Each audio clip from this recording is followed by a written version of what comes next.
Hello everyone, this is Rosaura Argueta and today we're going to talk about embedded questions. What are embedded questions? They are questions that are inside another sentence.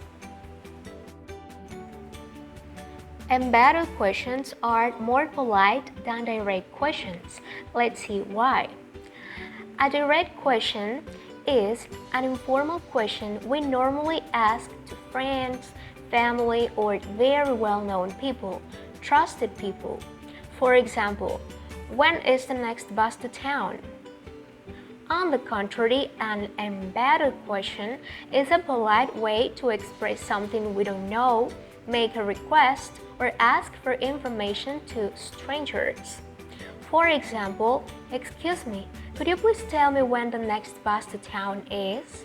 In our last example, we were indirect but sounded more polite because we used the introductory phrase, could you please tell me, before the main thing that we wanted to ask.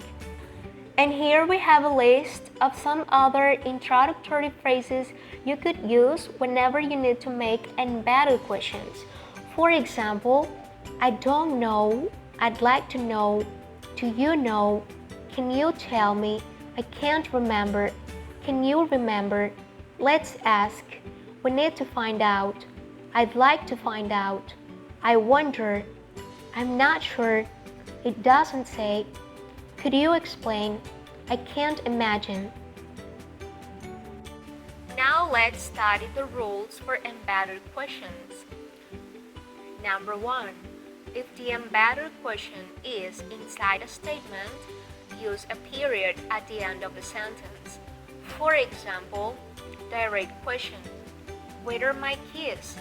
Embedded question, I wonder where my keys are.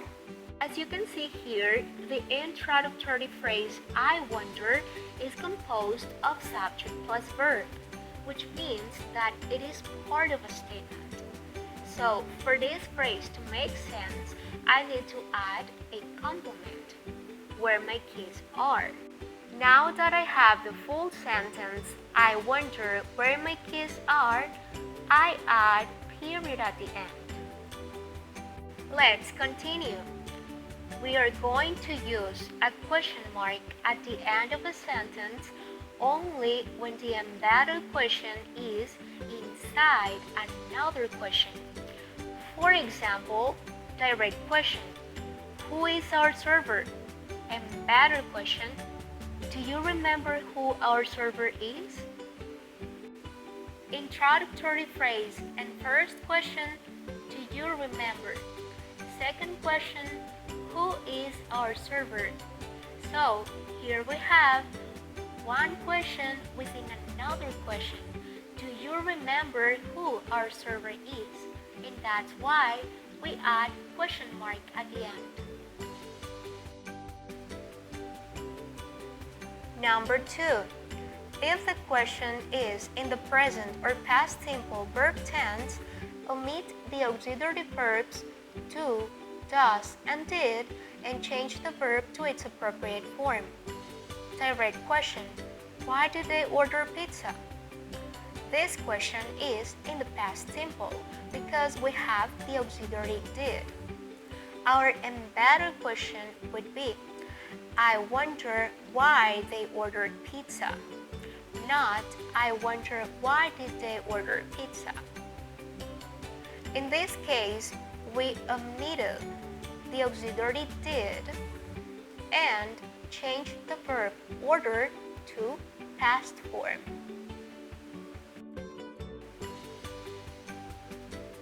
Number 3. If the embedded question includes an auxiliary verb or the verb to be, reverse the positions of the subject and the auxiliary verb as in the examples below. Direct question, where is the nearest bank? In this sentence, we are using the third person of the verb to be, is. Our embedded question would be, could you tell me where the nearest bank is? Not, Could you tell me where is the nearest bank? In this case, we changed the position of the verb to be, is. We used it at the end, not in the middle.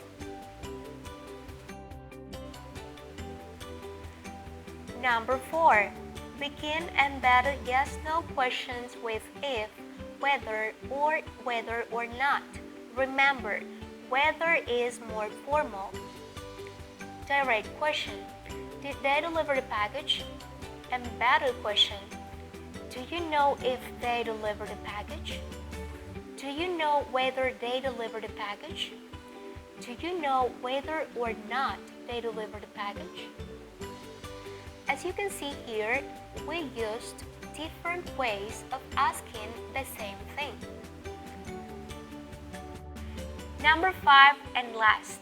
For WH embedded questions, the sentence order is like an affirmative one, subject plus verb, and we don't use auxiliaries. Direct question. What does the statue represent? Embedded question. I wonder what the statue represents. Not, I wonder what does the statue represent. In this case, we changed the order of the sentence from interrogative to affirmative form. The statue represents, not what does the statue represent.